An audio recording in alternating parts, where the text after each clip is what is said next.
My in-laws-to-be are poisoned, but my fiancé insists on going fishing with his true love. I don't stop him. In fact, I lend him my car. In my past life, he chose to take his parents to the hospital after I stopped him. However, his true love died at sea and ended up being eaten by the sharks. My fiancé was normal after her death. However, when we were on our honeymoon, he stabbed me and pushed me into the ocean. It's all your fault, Fiona. I failed to save Lauren because of you. Now that she's dead, you don't deserve to live either. The scent of my blood attracted the sharks. They ripped me to pieces before I could drown. When I open my eyes again, I find my in-laws-to-be lying in their bed. Having lived through this once before, I knew immediately that they had been poisoned. I pulled out my phone. Just as I was about to call for an ambulance, Dylan Turner walked out of the room, fully dressed. He held my car keys in his hand. Glancing at his parents on the bed, he remained cold and indifferent. I'm borrowing your car. I couldn't help but ask, don't you care that your parents are like this? Dylan let out a mocking laugh. Are you serious? Dad? Mom? Do you really think I can't see through this act? Stop playing these ridiculous games. His icy words sent a chill down my spine. Seeing him turn to leave, I ran forward and blocked his path. Dylan, this isn't an act. I don't care whether you believe it or not. Your parents are in serious danger. They need to go to the hospital right now. Then take them yourself. Why are you stopping me? I'm not a doctor. He shoved me aside, his gaze filled with nothing but disdain. Fiona, why are you using the elderly to pull a stunt because you're jealous? That's disgusting. With that, he turned and rushed off as if someone more important was waiting for him. My body was heating up. I knew the situation was urgent. I pulled out my phone and dialed for an ambulance. Dylan's parents had always treated me well. I couldn't just stand by and watch them die. The emergency call center quickly notified a nearby hospital. Before long, my phone rang. I didn't wait for them to speak. I immediately gave them the address, detailed Andrew's and Sally's conditions, and listed what they needed to prepare. I had been through this before, so I knew their condition. Every saved minute increased their chance of survival. Before I could finish speaking, a familiar voice interrupted me from the other end of the line. It was Dylan's best friend, Nathan Hodges. You sure know a lot of medical terms. You must have taken a while to search all that on the internet, right? I froze. What do you mean? Dylan already called me. I know exactly what you're trying to do. Do you realize that you're wasting medical resources? Making a fake emergency call like this could cost a real patient their chance at survival. Nathan continued to lecture me from the other end of the line. Then, it finally hit me. Nathan was a doctor at a nearby hospital. He must have seen my request, called Dylan, and decided to meddle. I was speechless. So doctors these days don't even need to examine a patient before making a diagnosis. Just send the ambulance over now, or you'll be the one held responsible. Nathan was furious. Who do you think you're threatening? If you hadn't schemed your way into Dylan's bed, do you think he'd ever have been with you? A manipulative woman like you belongs in a psych ward. You're seriously insane. I recorded that. You can be sure that I'll be sending it straight to your hospital's complaint inbox. With that, I hung up. Then I called the hotline again. This time, I made sure to report Nathan's verbal abuse along with my emergency request. The dispatcher reassured me while arranging for another ambulance. Even so, it still took over 10 minutes for them to arrive.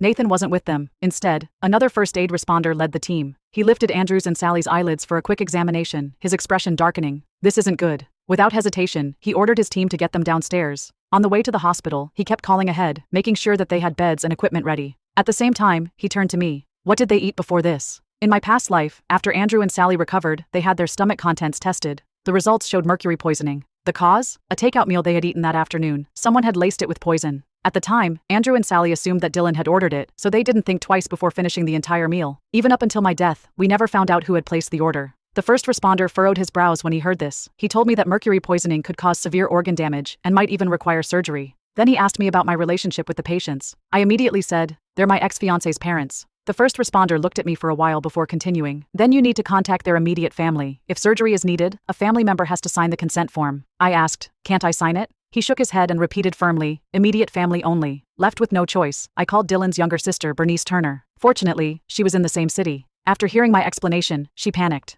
How could my parents be poisoned? They don't have any enemies. I rubbed my temples. Now's not the time to play detective. Hurry, get off work and get here as soon as possible. The doctor said that they might need surgery, and I can't sign the consent form. As a responsible adult, Bernice quickly asked for the hospital's address and promised to come immediately. Knowing that the patient's condition were critical, the ambulance driver sped through the streets, cutting down what should have been a 15-minute drive to just 10. Once we arrived at the hospital, Andrew and Sally were rushed into the emergency room, and I hurried to pay the medical fees. After settling the payment, I sat outside the emergency room, waiting. Nathan passed by, looking dejected, but the moment he saw me, his expression twisted with anger. Fiona, why are you so shameless? Just because I insulted you a little, you reported me to the emergency center. Now I've had a month's performance pay deducted. Are you happy now? And did you really send my godparents to the hospital? Aren't you afraid of karma for tormenting them like this? Before I could respond, a doctor walked out of the emergency room and urgently asked, are the patient's family members still not here? Their condition is critical. You need to contact them immediately. Nathan's face turned pale. Without saying another word, he followed the doctor back into the emergency room. Just 2 minutes later, he walked out and apologized to me. I'm sorry, Dylan told me that you made this up out of jealousy. I really didn't think that it was true. I stared at Nathan coldly. I said, just apologizing isn't enough. You'd better call Dylan and ask him to get here. Nathan finally realized the gravity of the situation. He quickly pulled out his phone and called Dylan. The call rang for a long time before it was finally answered. However, the voice that came through from the other end of the line was sweet and delicate. "What's wrong?" "Dylan is driving and can't answer the call now," Lauren said. Nathan hurriedly explained, "Tell Dylan to come back immediately. His parents have been poisoned and need surgery. A next of kin has to sign the consent form." There was a brief pause before Dylan spoke into the phone. "Since when are you on Fiona's side? My parents need surgery. Why don't you just say that they're already dead?" Nathan snapped in frustration. "If you don't come, they really might die. Don't you trust me?" After a brief pause, Dylan replied, "Okay, Before he could finish, Lauren interrupted. "You're not actually believing this, are you? Have you forgotten how they faked being sick to trick you before?" Dylan's voice became cold. "Tell Fiona if she dares to curse my parents by spreading lies about them being poisoned again, I'll call off our engagement." Then the line went dead. When Nathan tried calling again, Dylan's phone was already turned off. He cursed under his breath and looked up at me with a pitiful expression.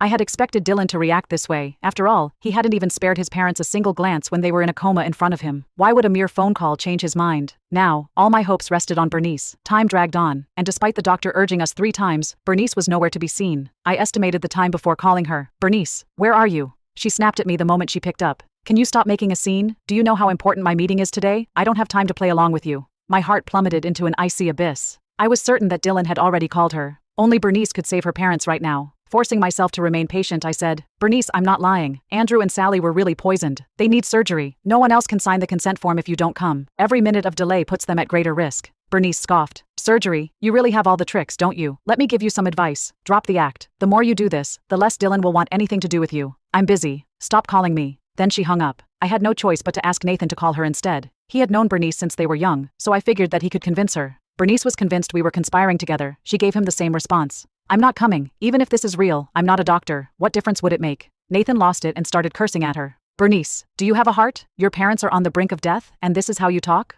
Unfortunately, Bernice wasn't convinced. She simply blocked both of our numbers. Just then, a doctor rushed out. "They're not going to make it much longer. Have you reached the family?" I stepped forward. "Doctor, please, can't you just do the surgery first? We'll sign the forms afterward. Please, just save them." Seeing my desperation, the doctor sighed and agreed to at least try talking to the higher-ups. Nathan immediately ran off to contact other surgeons, trying to find someone willing to take responsibility for the surgery. However, given how strained doctor-patient relations were at that time, the surgeons all refused to take on the case when they heard that the family hadn't yet consented. Nathan's eyes reddened. "Stay here. I'm going to find those 2 myself." I hurried inside, and the sight of Andrew and Sally made me burst into tears instantly. "Andrew, Sally, I'm so sorry. How did this happen?" I had called the ambulance the moment I realized something was wrong. How had it come to this? Perhaps sensing that their time was running out, Andrew and Sally had tears in their eyes. They called out for Dylan and Bernice. My throat tightened as I asked a nearby nurse to lend me a phone to call Dylan. Dylan picked up first. "Dylan, you need to come now. Your parents are really in critical condition." The moment he heard my voice, he hung up on me. I called again, this time from someone else's phone. Nevertheless, he cut the call off without any hesitation. Eventually, his phone was turned off. I was about to try calling from another phone when the machine behind me suddenly started beeping an alarm, and I was quickly pushed out of the emergency room. After half an hour, the doctor emerged from the room and said to me, "I'm sorry, we did everything we could, but they didn't make it." I hadn't even said anything when a scream came from behind me. "What did you say?"